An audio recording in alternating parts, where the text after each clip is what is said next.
Does it work? Yes. Good morning, everybody. Welcome on this first keynote of the second conference day. And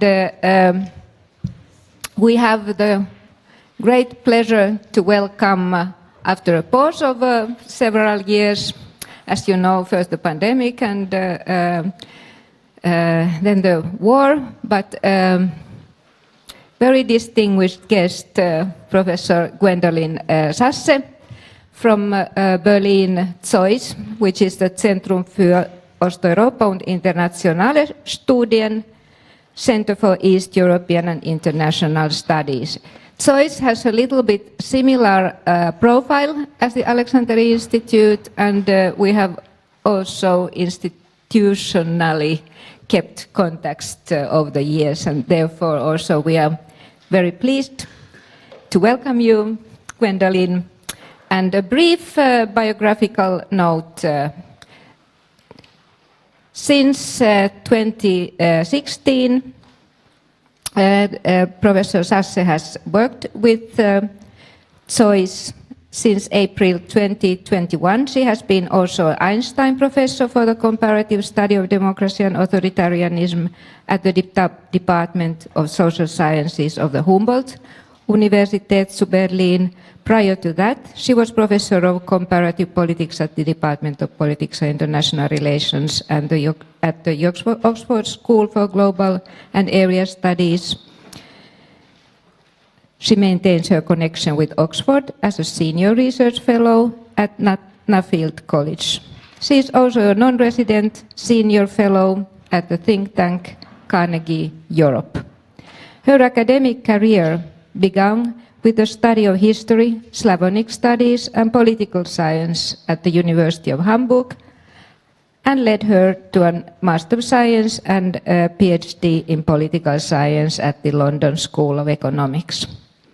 After that, she took up a post as assistant professor at the Central European University and then as senior lecturer at the London School of Economics, before moving to Oxford in 2007, where she became a full professor in 2013.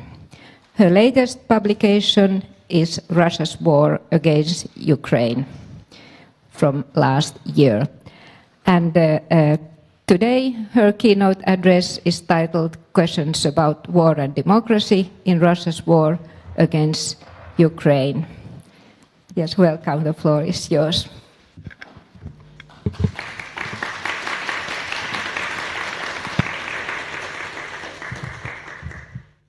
Thank you very much for the extremely kind introduction.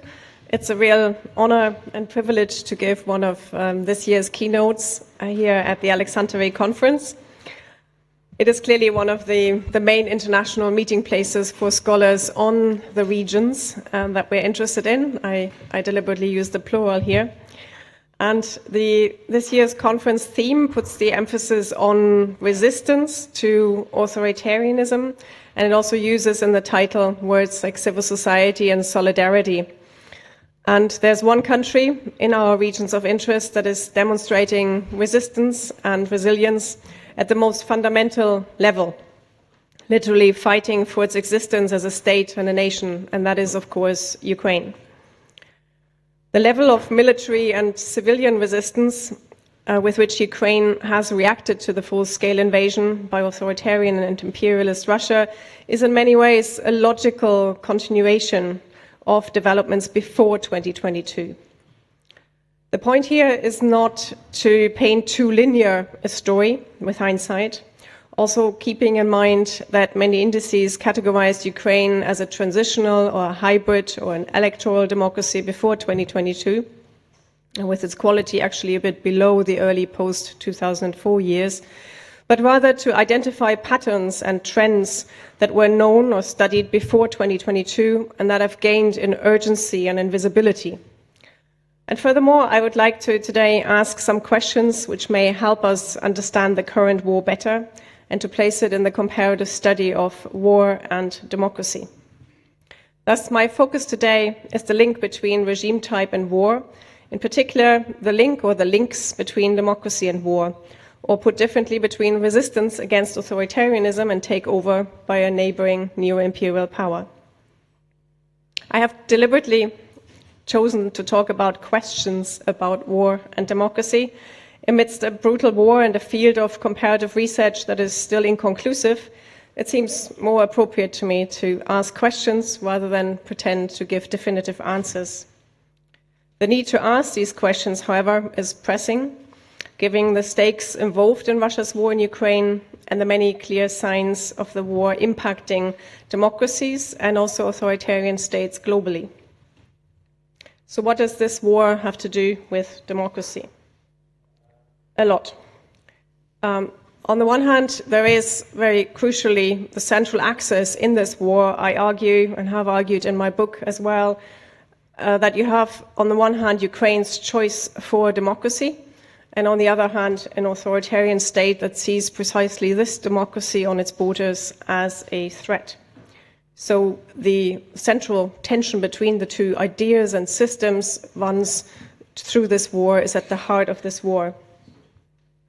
Then we also need to understand better Ukraine's transition since 1991, the significance, the effect of, in particular, repeated cycles of mass protests. I will come back to that in a moment, and also democracy during war.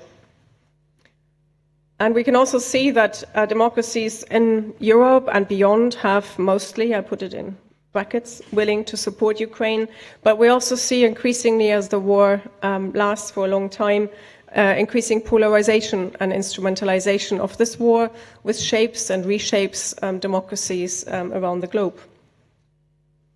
So when we talk about the effects of war, there are clearly effects on democracy in Ukraine now and beyond this war. There are effects, or will be effects, still unknown, on regime type in Russia, and also effects, as I just mentioned, on democracies in Europe and beyond. I like to also, probably I don't have to in this audience, but always remind ourselves of the fact that this is already a war that has been going on for 10 years. So we're looking at the impact of a very long process that has three stages, and started with the annexation of Crimea in 2014, continued in the war in Donbass, which without Russia's involvement wouldn't have started, continued, and lasted as long as it did. And phase 3 is what we are sadly in today, the stage of the full-scale invasion. And there's still a lot to be researched regarding the links between war and political regime outcomes, both comparatively and on a case-by-case basis. On the one hand, you will be familiar with peace theory that tells us that democracies don't fight each other. However, both democracies and authoritarian regimes fight wars. And both wars and democracy, or war and democracy, are not clear-cut variables in the language of my discipline, thereby making conclusive and generalizable statements about each of them and the relationship between them empirically, methodologically, and conceptually extremely challenging. The effect of war on democracy proves difficult to separate from other factors shaping a democracy before, during, and after war. Moreover, most of the literature on war and democracy focuses on the aftermath of wars, not the dynamics of an ongoing war with an uncertain ending. Potentially, this is where Russia's war against Ukraine can teach us something new about the link between war and democracy. War, of course, takes place in an international context. Russia's war takes place against the backdrop of a rise in authoritarianism and a decline in democracies, or democratic backsliding, as Frank and Jennifer reminded us yesterday. War is not the only or primary explanation of these trends, or for that matter, of a particular regime outcome. And even though my own discipline likes big claims about correlations and causation, it seems to be more appropriate and might be more productive to think of wars as reinforcing or slowing developments or trends, rather than determining outcomes or changing directions once and for all. Moreover, any long-term process, like the 10-year war Russia is waging against Ukraine, generates an own inherent dynamic, own causalities from one stage to the next, resulting, for example, in the form of adjustments to the new normal, which is of course not normal at all, be it at the level of domestic and international actors, policies, the involved polities, or also at the individual level. I want to focus on three themes today. I want to look a little bit at democracy as an idea and system in the war. I want to, secondly, look at some of the defining characteristics of democracy in Ukraine before and during the war, as well as challenges for democracy after war. And I want to end with some reflections about empirical and conceptual contributions of the war, the study of this war in the wider comparative context. So let's begin with the question, why this war and why now? And I already said that I see the central axis as a juxtaposition between two very different ideas and systems. And on the one hand, there is the strengthening over many years, decades by now, of Russia's authoritarian system, including a revitalized neo-imperialism. And I have grouped these, this is taken from my book, 7 developments that made the war of these dimensions more likely. And Putin at the end comes in as the catalyst. And I say right away, because I often get asked, a catalyst is pretty important, but other developments have to be there for a catalyst to do his work. And I've grouped them into 2 factors or developments. On the Russian side, 2 on the Ukrainian side, 2 concerning relations between the West and Russia, and 1 that's related to the war itself. And so I put the first 4 up, 2 related to Russia, 2 to Ukraine. You can see this central axis that I mentioned between the strengthening authoritarianism in Russia on the one hand, and democratization and a westward orientation in Ukraine on the other. On the Russian side, this also goes with by now also decade-long penetration of Russian society with state-sponsored memory politics and propaganda. On the Ukrainian side, an equivalent of that, I think, is the strengthening of a civic Ukrainian identity, and I'll come back to that later. The 2 points relating to the relationship between the West and Russia are, of course, an increasing discrepancy over the years in the security perceptions, and also, and probably more importantly, a discrepancy or contradictions between Western policies or in Western policies towards Russia. So if we just look at one of the most obvious examples, on the one hand, imposing sanctions on Russia even after the annexation of Crimea, but at the same time pursuing a policy like Nord Stream 2, then the contradiction couldn't be clearer. And also the fact that this war escalated over a long period of time was part of this development, preparing for, if you like, for the full-scale invasion, because each stage came with certain adjustment processes and also a room for maneuver and testing out reactions. And against this backdrop, Putin 3 times in 2014, twice, and then in 2022 came in as a catalyst and obviously gave the order to go to war.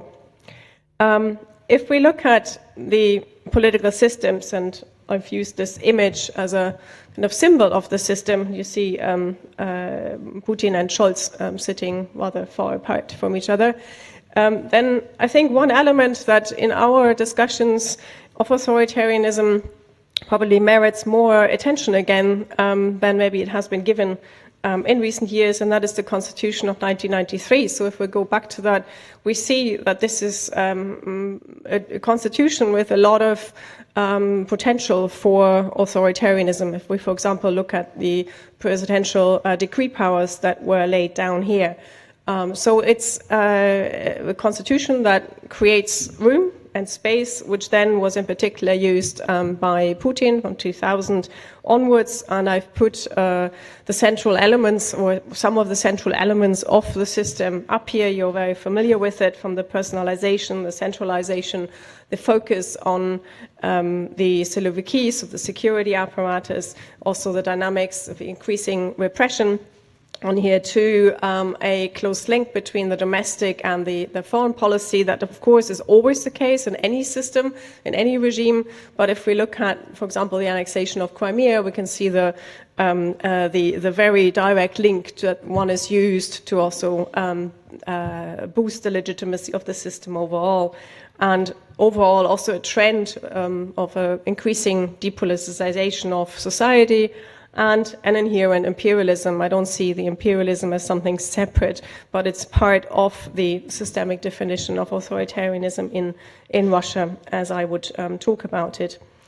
If we look on the Ukrainian side, I want to highlight a few elements, and maybe one can talk about it a bit as democratic practice or democracy in action. And again, if we go back to 1991, I think a moment that deserves more credit or more attention in hindsight is the referendum on independence on the 1st of December 1991, and in particular, again, telling not too linear a story, but it definitely boosted the legitimacy of the independent Ukrainian state. So with a democratic instrument, the referendum, Ukraine legitimized its independence, its start into independence after the collapse of the Soviet Union. So this takes place just before the collapse of the Soviet Union.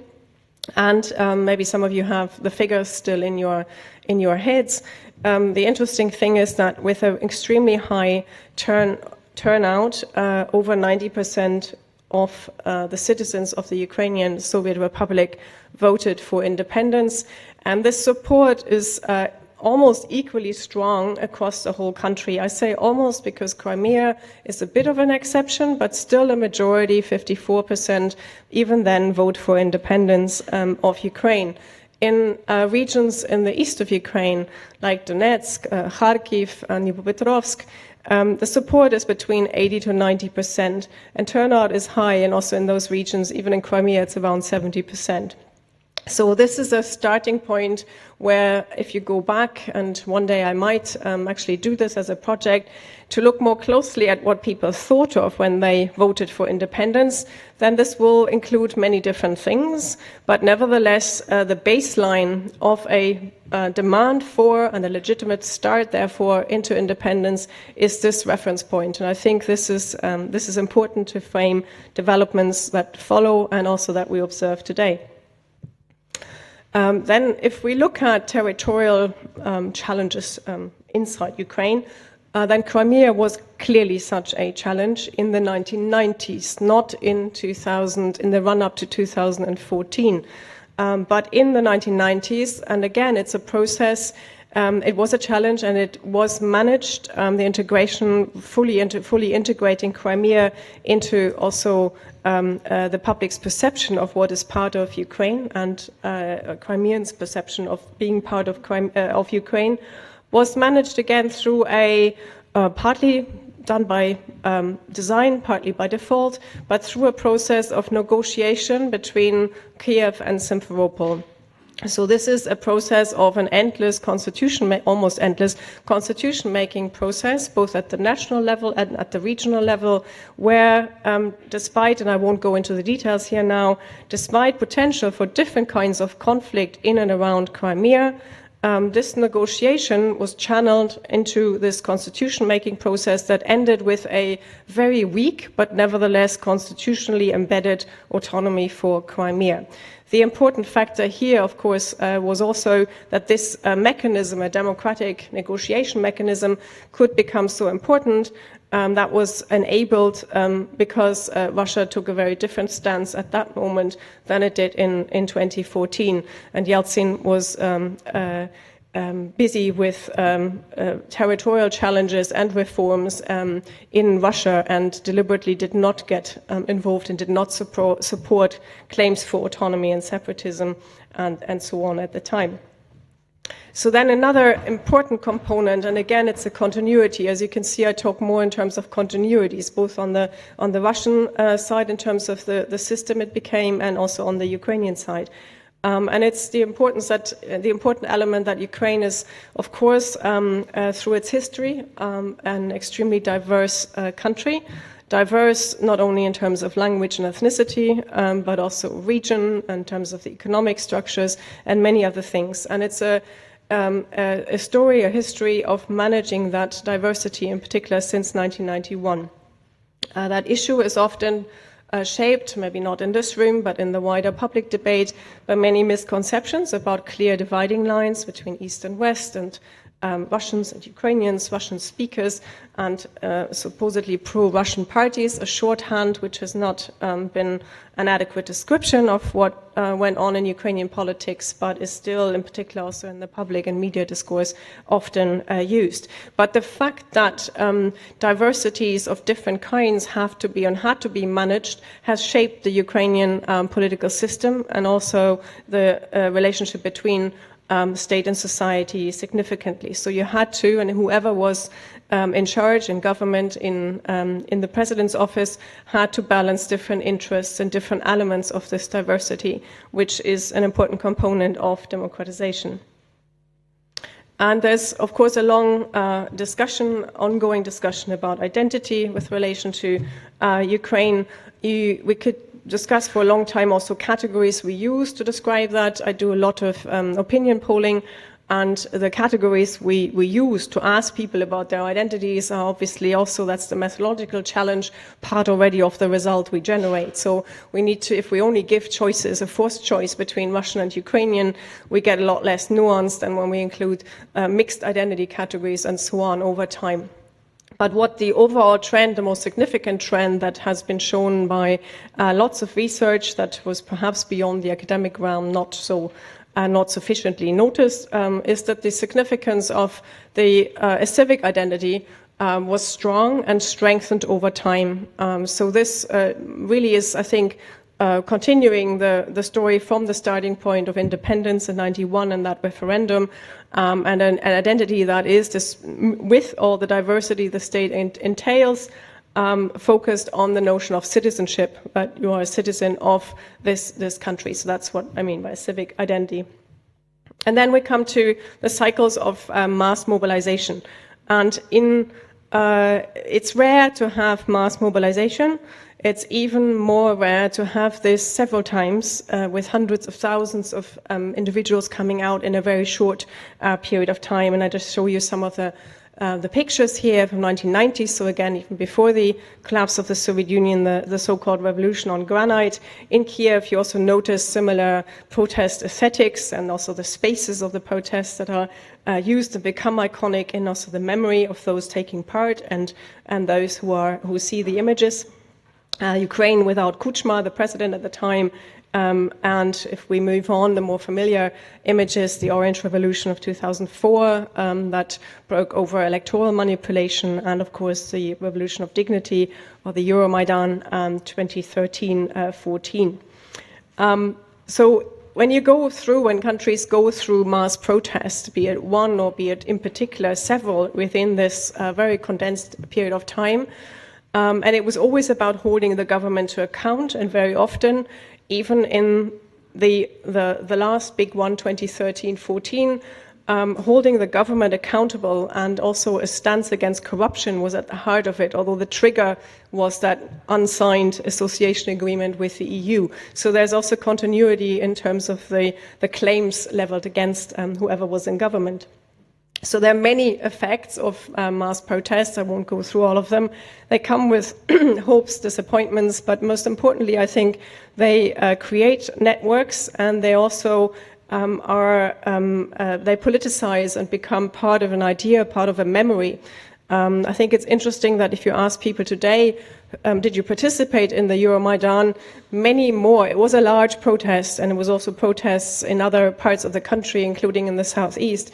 But the numbers you would get now are much higher than any protest that took place at the time, although it was already very large. So that suggests something, I think, also about the power of the claims behind these protests, but also how they develop their own causal dynamics over time. And it also includes a strengthening of the civic identity that I mentioned.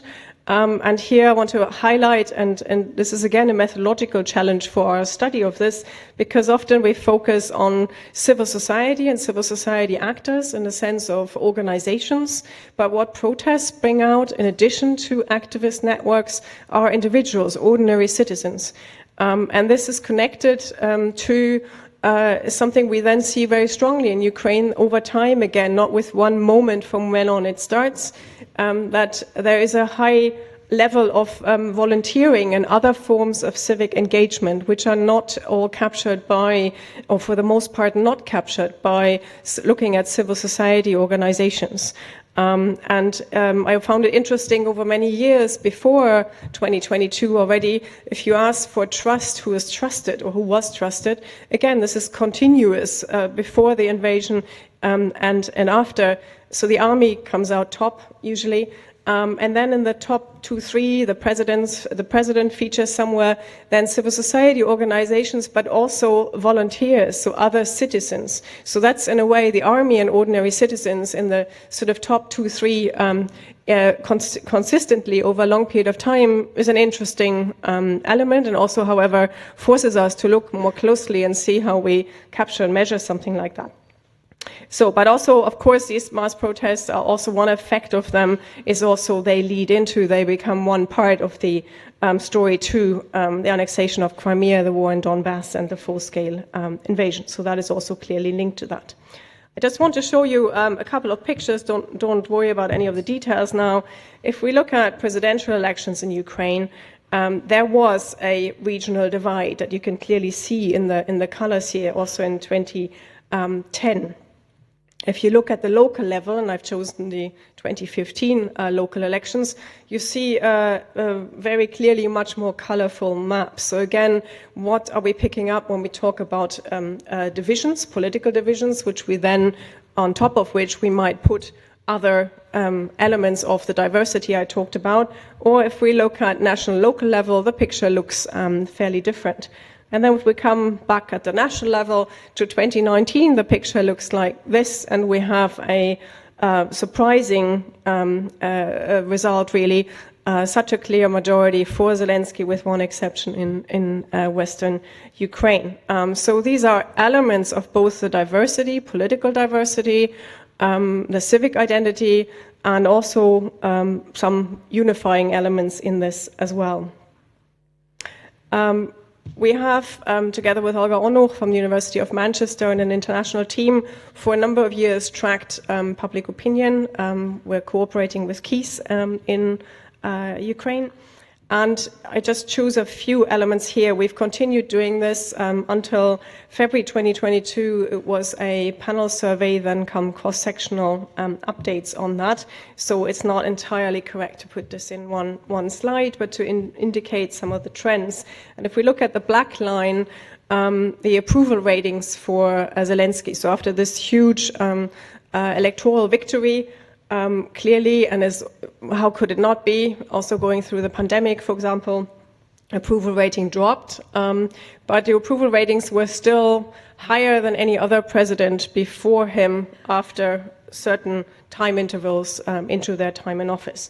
And then you see this rallying effect after the full-scale invasion, and then approval rates drop again somewhat, but they're still fairly strong. So in May 2024, when we did the last survey, they stood at 56%.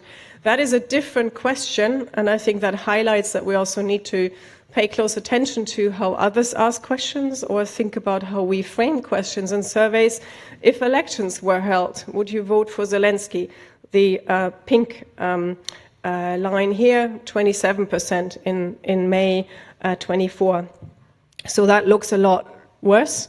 but it's still at the same level as a hypothetical suggestion if Zaluzhny, so using a prominent military figure, by this point, of course, he is no longer a chief commander, also generates the same figure, which we put in there more or less as a test to see, which seems quite likely, that going forward, military figures, perhaps not the commander, but the chief of the army, but others with experience in the armed forces will most likely be represented in Ukrainian politics. So this is more as a marker here, and also somebody who is recognized widely. But these are different things. If you go further, you ask questions about the different tasks different individuals have. This was we included this when Zaluzhny was still in his post. Then it's quite clear that his responsibility in this war is seen differently from Zelensky. So people distinguish. It's not just one sort of against the other. It's also about the functions people fulfill in this kind of a situation. And then if you include Poroshenko, one of the previous president before Zelensky, and someone who's still on the political scene and is hoping to make a comeback. That's at least how I interpret what he does. You can see it's extremely low. So there isn't really anything else or anybody else at the moment, apart from a vague possibility or an imagination of somebody from the military, Zelensky, and then there's not much, which shows it's his position, Zelensky's position, I interpret to be quite strong, but also in very open-ended question in which direction it will move further. So questions, if we ask them continuously again through these surveys, would people protest, the readiness to protest? You can see that it dipped somewhat after the start of the full-scale invasion, but then it went up again and it has stayed at that level. So it's more, again, it's a continuous trend. So despite a rallying around the flag, there isn't a sense in society that you wouldn't need to protest if something happens that you don't agree with domestically. And this is probably the result that we're still also struggling to explain, and that is maybe the most noteworthy, if you do really also, in particular, the panel component of this survey. If you ask about typical questions about support for democracy, and what you can see is an incredible increase. These are clearly questions worded at a highly abstract level, but nevertheless, I'm personally not aware of a country, actually globally, also in comparative research, where you see this kind of a trend, and a trend that's already starting also during the pandemic, but then during war it continues. So figures in February 2022, so we just had done one round of the survey before the full-scale invasion, support. So the questions are, democracy is the preferable, I have a preference for democracy as a political system, then authoritarianism could be better for, in certain circumstances, is the dotted line, then the one after that is, for people like me, it doesn't really matter, and the lowest one is, I don't know or refuse to say. So, but 57% at the start of the full-scale invasion, and then it goes further up. And the figures have also until May this year then not changed. They're still over 70%, whereas the main change is those who favored authoritarianism said in certain circumstances it might be better, or I don't know, that has dropped off. So this is an incredible, and also in comparative terms, something that needs explaining. And we can go into that. We've got some ideas, but it's in these dimensions, it is actually hard to explain. And moving it one step further, looking a little ahead, when this war ends, most wars end with some sort of an agreement, but you can see here that the blue line clearly indicates there's an expectation, and there's also been a promise, that any agreement will be put to a referendum. So again, a democratic tool, but also one with risks in a situation like this. And also, although it's gone down, still a majority, 58%, that are still across the country saying that Ukraine should not make compromises at this point. Sorry, I want to focus a little bit very briefly, because I said I wanted to ask some questions about how to frame the discussion about Ukraine and the broader discussion about the effect of war. And there is a growing literature on, in particular, civil wars and their effects. And I want to be very clear, this is no civil war that we're discussing here, although Russia has used this term and continues to use this term. But the literature on wars and civil wars, and there's, as I said, more of a boom on the civil war side, generates similar hypotheses, but finds completely contradictory results. And I just give you a few examples, and some also find that other contextual factors, like the economic conditions, are much more important for the regime type after war than anything to do with the war. So there are also those saying that it's all the economy before the war, after the war, and the war actually does nothing to shape the regime type, which when one looks at one specific case and not at a large data set sounds surprising. And this is also how the literature has gone, that large and quantitative studies have mostly found that, or have generated ambivalent findings, but find more often that war actually strengthens, constitutes or strengthens democracy. Those looking at particular regions, also not only ours, but also Africa, for example, examples from Africa, have been more skeptical about this. But the key ideas in this literature are, on the one hand, can war be an element in constituting strengthening democracy?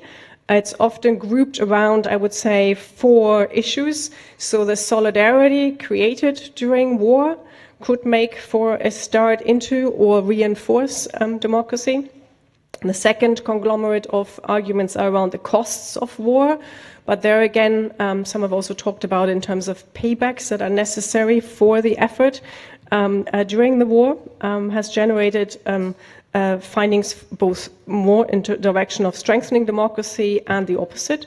A third conglomerate of factors around elite cohesion and state capacity, that war can actually enhance this and therefore give also capacity for other types of reforms.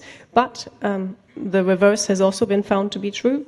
And the fourth conglomerate of factors around civil military relations and how civic-minded the military elites in particular are.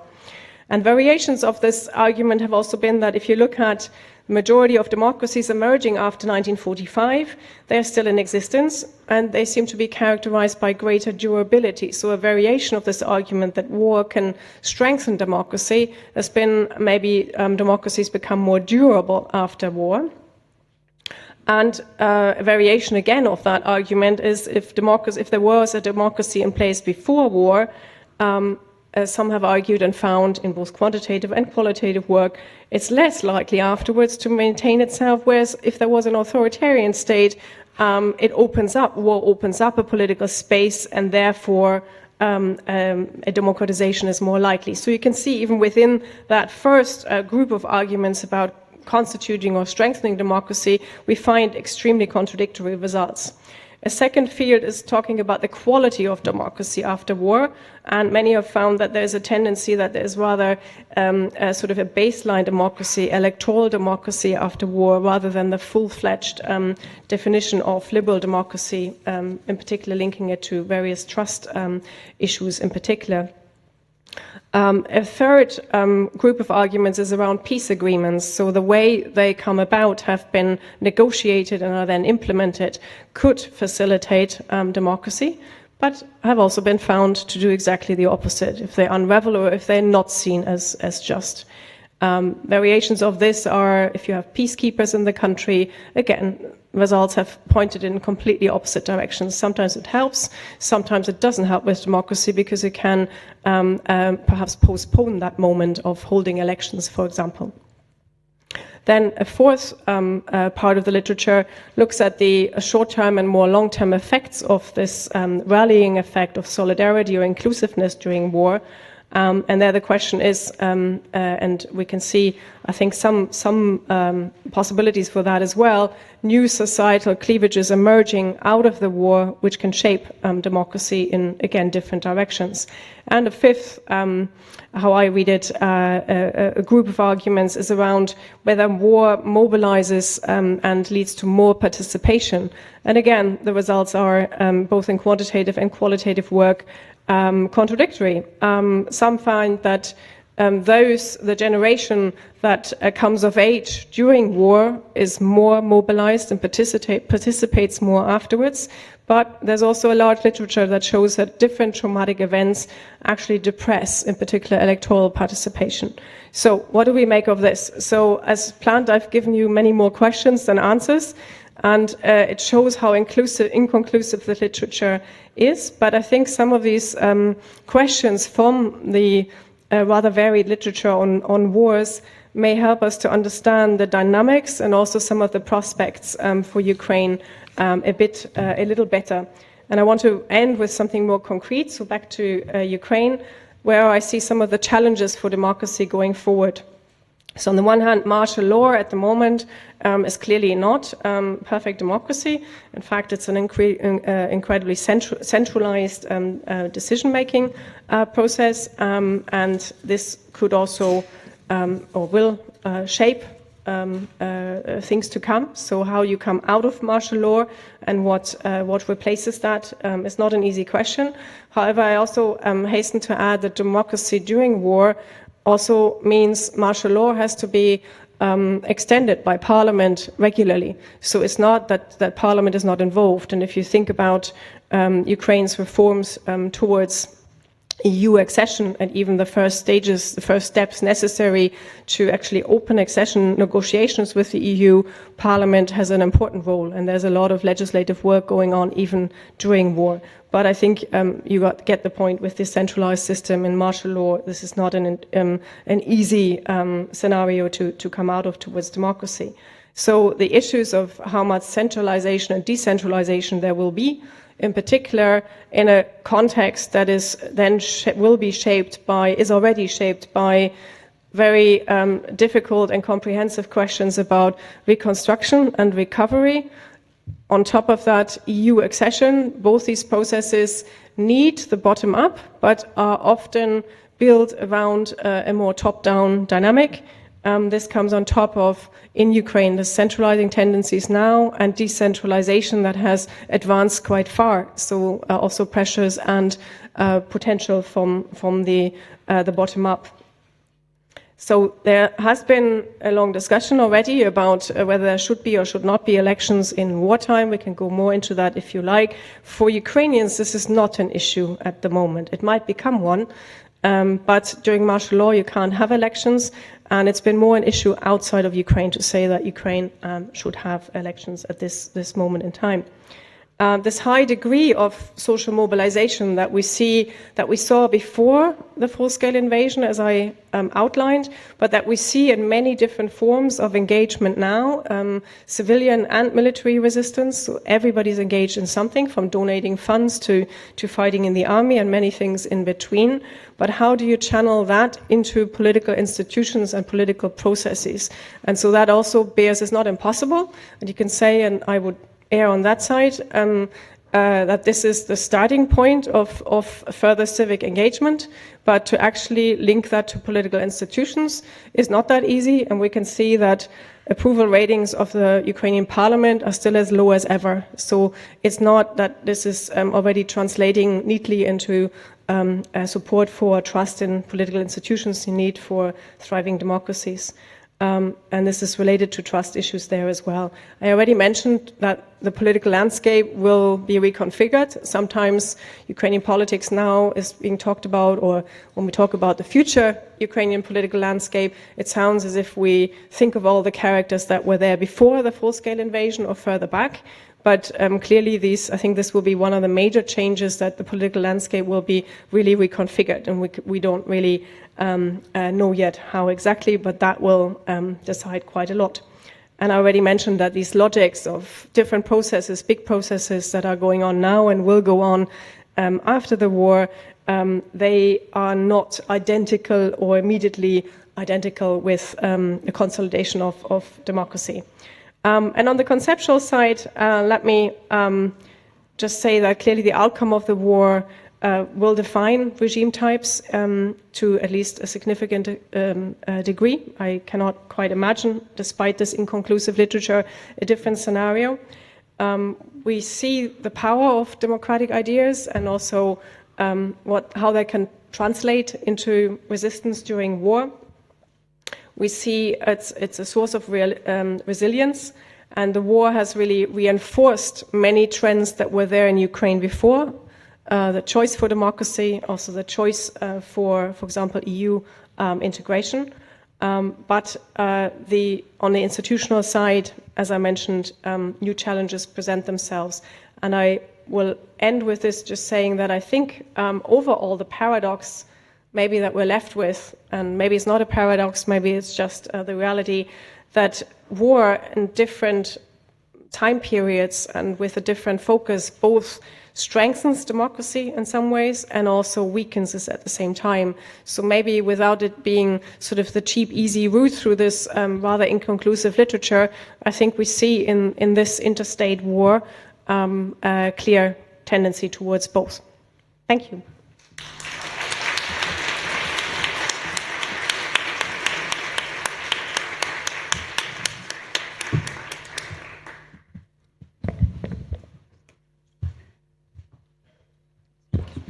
Thank you so much.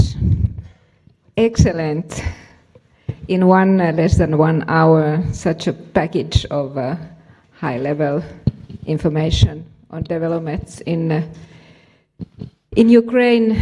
And well, I think there are many questions. It was so substantiated, so much research, but still paradoxes. How do you like a couple of 3 questions? Yep. Yeah, so please raise your hands. There's one, first was there, yes, here in the center and here. Okay, you raised it first. I think So 3 first. First of all, thank you, Professor Sasse, for your presentation. Would you tell more about rupture in Ukrainian society during these days, for example, between those whose family were mobilized and those who decided to emigrate, or it's not decision, maybe we can tell, emigrate from Ukraine, and also rupture between Kharkiv, for example, and Lviv, West and East Ukraine. Please introduce yourself and please be concise because I'm sure that my name is Svetlana Checheshvili-Bolotin. I'm from the Institute for Immigration and Social Integration, Israel. Thank you very much. Thank you. Thank you. And the next one here. Okay, I'm Markku Kyhnen from the Aleksanteri Institute. I would thank you for a very enlightening and kind of optimistic approach in your talk. My question concerns the political parties, the role of political parties. When you discussed the authoritarianism in Russia, you didn't mention the fact that Putin in 2003 he ended the competitive politics in Russia in terms of political party structure. But how about Ukraine? How about Ukraine? What are the Ukrainian parties? And are they able to... Now several of the parties have been prohibited and there will be perhaps a more democratic period after the war, but what is the Zelensky's party and what are the other parties? okay. And then a third question. We have it here. Here in the center.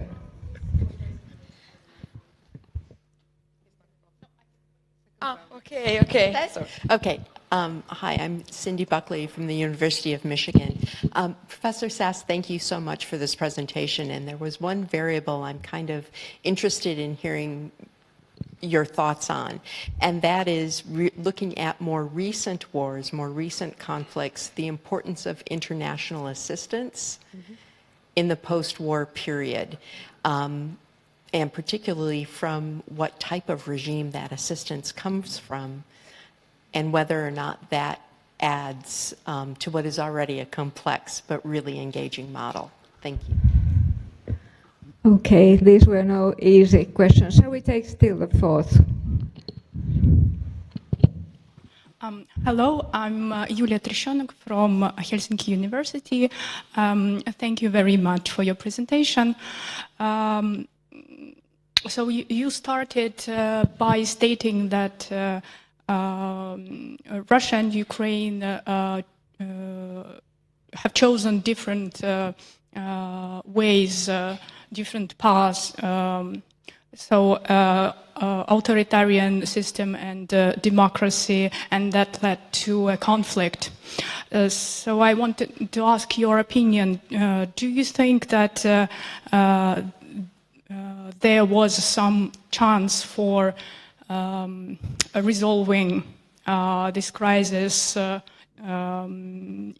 another way? I'm in particular talking about, for example, some diplomatic measures like Minsk agreements. Do you think that implementation of Minsk agreements could change anything, or the war was unavoidable? Thank you. Okay, yes, and yes, we have not so much time, but still, please, Professor Sasse. Okay, I try to be brief, although these are huge questions. Thank you very much to each of you. On the questions of, as you put it, ruptures, and I called it in sort of political science language, cleavages, and I think this is both the biggest uncertainty, and I think also the biggest risk for political and societal developments going forward. I think it's too early to say which ones are going to be the key dividing ones. I think there is, and how could it not be, I suppose, in a war that lasts for a long time, this rallying effect sort of gets less at some point. And to some extent, it's also a healthy sign of a democracy. There's also a lot of criticism now, a criticism of the president, and also government changes and so on. So that's all important. But you already pointed to, I think, some of the sort of difficult dividing lines that could emerge and could become bigger. I think at the moment I still see them subsumed under kind of the unity that's necessary, because there is such awareness of the fact what this war is about. Yeah? So there is no alternative to it. But even though the war has moved since 2022 closer to Lviv than it did before, nevertheless, there are different experiences. Maybe that's how I would put it. No, it's not, and those experiences shape what you will expect one day from politics. No, where, for example, how you reconstruct, what you do where, and so on. So I think the regional diversity of the country has changed. That will play out in the demands on in particular central politics as well. You mentioned one that, I mean, personally I think is a very risky one for Ukraine, to make up this dividing line between those who stayed and those who left too wide. But it's used already also in the political rhetoric in Ukraine, as far as I can see. So I think the challenge will be, I think, to really think of the millions of displaced internally, but also externally, more as a sort of also as a resource, and creatively think in Ukraine and outside of Ukraine, which is not really happening yet either, how that can be linked in to, for example, reconstruction. No? So that this actually raises all kinds of difficult legal policy issues and so on, but could make that cleavage appear less. But at the moment, the trend is more towards widening. I agree with you. And to give one more, when we did the survey this year, the mobilization law is clearly a sign for other divisions in society, and the willingness to be recruited or have someone recruited that you know has dropped, and the law was only consistently across the regions of Ukraine in our survey supported by about 30% of the population. So that means going forward, of course, this is also a sore issue. So at the moment, I see them all still subsumed, and I think there will be others, other cleavages around the experience of what you experienced at the front and what you also in politics, the trust in those who took certain jobs, let's put it like that, in war. So I think it's much more, much broader field even of potential divisions, and the question really is if that can be challenged and managed in a newly reconfigured political space. You asked about the political parties, and I think the answer there is, I will be short. I mean, there have hardly been any real political parties in the way we conceptualize them, but maybe our conceptualization is increasingly wrong too. So I think in the literature, we still always measure it against West European parties a few decades ago, but nevertheless, even measured against other parties around today. In Ukraine, there were mostly blocs, sort of conglomerates of interests coming together around elections. So it's hard to pinpoint clear-cut parties, and also Zelensky's party is not coherent enough for a party, and plus is undergoing change as well. So I think that will be one of the key challenges in terms of when I said Parliament is not a particularly trusted institution. That has to do, and political parties are even lower in that ranking. So but the two go together. And also I think that will be one of the main challenges, and it will be built on these new evolving societal cleavages. And that was my point, saying that I think the political landscape is going to be completely different in Ukraine, and also the actors will probably be quite different. The question about international assistance, yes, I only touched on that, and there is literature on sort of peacekeeping and who is involved in international agreements. Then it's often, I mean, the literature I'm aware of is mostly looking at the involvement of international institutions, for example, the UN, and I'm not aware of sort of comparative research that has really established other kind of international actors in that, what would be a systematic trend. But again, probably this case, if we can call it like this, it's far too big and terrible for that word to fit.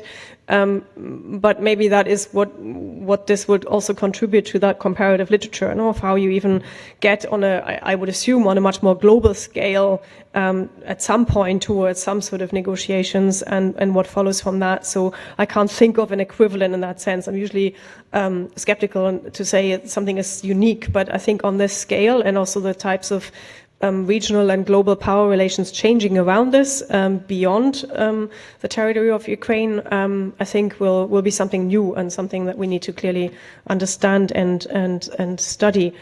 And now the biggest question really, could this all have been avoided? Of course, if the catalyst, Putin, had not decided to do this, it would be, or it could also be over any day, and it wouldn't have started. But your question was really about other dynamics, and Minsk in particular. So there's obviously a lot of, and I think rightly so, criticism of Minsk today, but I do not belong to those saying that it was a futile attempt to try and manage the war in Donbass with the Minsk agreement, because there was no political will internationally and in the West to do anything else at that point. So it was the only realistic way of trying to manage it in the absence of a consensus that only formed after February 2022 to also give military assistance. So in the absence of anything else, it stopped the escalation of that war at a critical moment, and that moment did not looked worse for Ukraine, but it could not, and in its form, ever resolve this issue, because Russia officially didn't want to be called a party to this war. So basically, the floor in its implementation was already there in its very definition.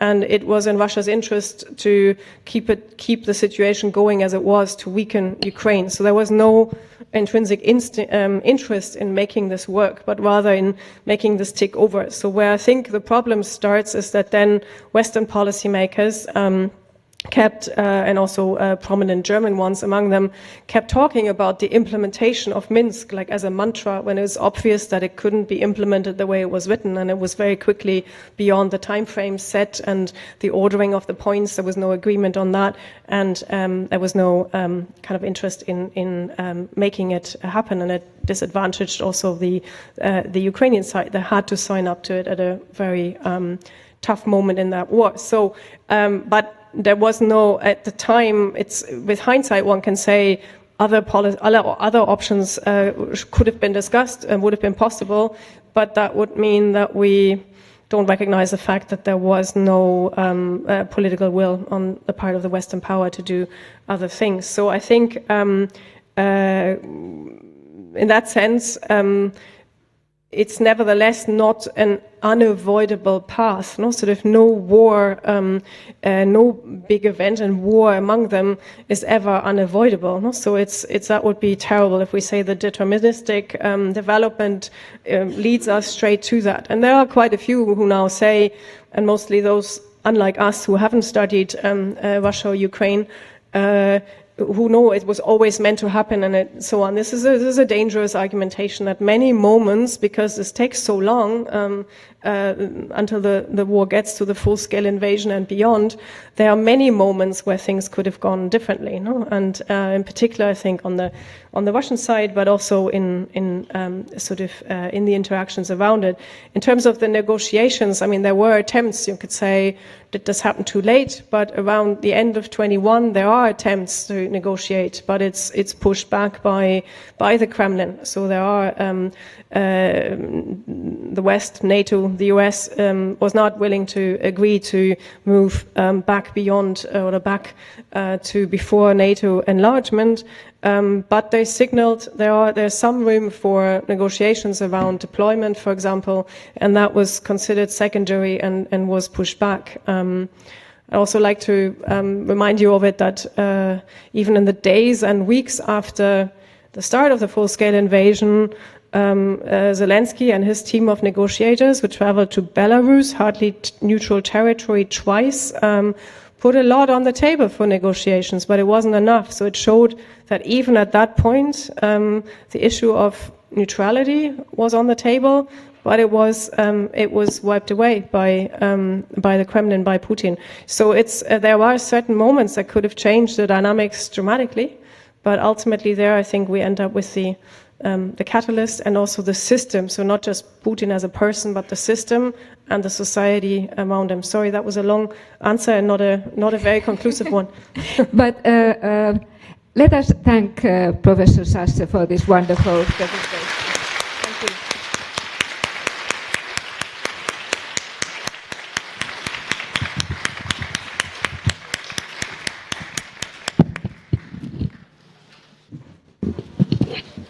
Is there information for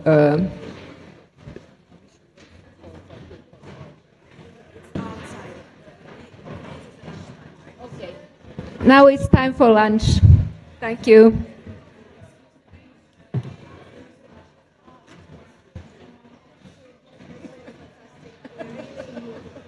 Good.